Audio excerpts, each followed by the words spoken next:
The Key to a Happy Life. Understanding the Law of Causality. 幸福人生之要，了解因果法则。Fifth law, causality is not elusive. Karma will not be undermined. 第五，因果不空，业果不坏。Fifth law, causality is not elusive. Karma will not be undermined.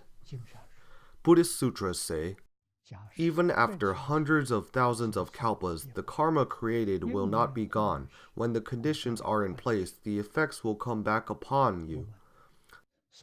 The seeds of good and evil that we have planted will fall into the fields of alaya. Alaya vijnana is like a big warehouse where the karmic seeds are stored. They will never be lost and will never deteriorate. How troublesome this is! It has become karmic causes. Even after hundreds of thousands of kalpas, after such a long time has passed, once the appropriate conditions are in place, these karmic causes will still manifest into their effects, and the effects will certainly have to be received by you. You must wait for the effects to take fruit, and only then can this karma be resolved. Therefore, as long as you are still within the 6 realms reincarnation, you can never escape the cause and effect of your karma. That is why only the deluded and bewildered people dare to create bad karma. Awakened bodhisattvas will absolutely not dare to create bad karma. The retribution of causality does not have the slightest inaccuracy. Even after you became a Buddha, you will still have to suffer the retribution of evil karma that you have created. Shakyamuni Buddha in his later years had severe back pain. The pain came from his bad karma in a past life long ago, when he was a wrestler. Having been deceived by his opponent twice, he held a grudge in his heart. In one match, he then broke his opponent's spine and caused his death. This extremely vicious deed also resulted in his own lifespan being shortened, so he died young. Upon death, he fell into hell and endured extreme suffering. After he left hell, he still had the painful remainder retribution for his terrible deed. And when he was back in the human realm, he always had the residual impact of back pain for lifetimes. Even eons later, during the lifetime when he became the Buddha, this remainder retribution was not yet completely resolved, and he still had to suffer the effect of back pain.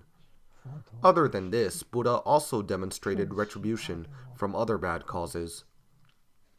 One time, his feet were stabbed by splinters from wood chips, which was the remainder retribution from a previous life, when he used spears to stab other people's feet. On another occasion, during a 3 months summer retreat, because the food supply had run dry, Buddha could only eat the grains meant for feeding horses. That was because in a past life, during the era of Vipassana Buddha, he was a heretic leader. Jealous of Vipassana Buddha receiving people's offerings, he criticized and said that the Buddha only deserved to eat horse food. The remainder retribution of this verbal karma caused Shakyamuni Buddha to eat horse food for 3 months in his life. When King Varudaka of Kosala tried to demolish Shakyamuni Buddha's race, the Buddha successfully stopped the king's attacks 3 times, but was still unable to change the doomed, disastrous karma of his family. At that time, Buddha had a headache for 3 days. This was because in a past life, he had used a stick to beat the head of a big fish 3 times.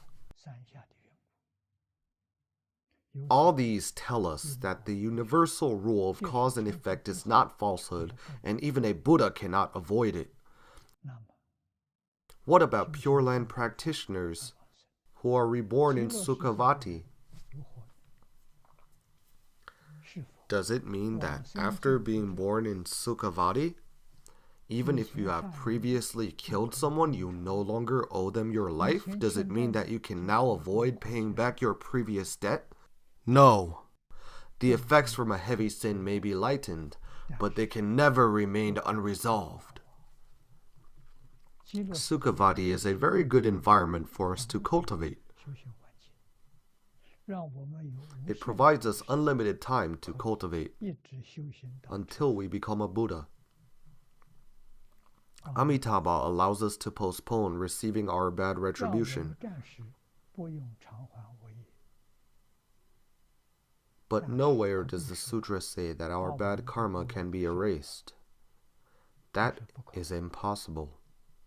In the future, even after we become a Buddha in Sukhavati, when we go to other worlds to liberate all beings, we will still have the bad effects to deal with when the evil karma matures. But by that time, you would have become a Buddha and have a crystal clear insight into the retribution of causality. Your heart will remain still as thusness, tathata. You are liberated and at ease. You will not feel suffering or afflicted by the retribution. So, as Pure Land practitioners, we also have to eradicate evilness and practice goodness earnestly. Don't have the misconception that since we have Sukhavati and Amitabha Buddha to rely on, we can have our own way and fear nothing. If you go idle and commit bad karma, in the future you will suffer enormous retribution. The law of causality is the universal truth. It is the law by which the universe runs. The truth is not far away. It happens right here in our daily lives. He who does not believe in causality cannot see the causal phenomena happening around him. Once he understands the rules, he will notice that the retribution of cause and effect occurs in everything around him. We can say that everything is correlated with the rule of cause and effect. Conclusion: the education of causality can save people's hearts from depravity. The theory of causality is very deep and vast. The above is merely a fundamental introduction of the cause-effect law to help everybody establish a basic concept.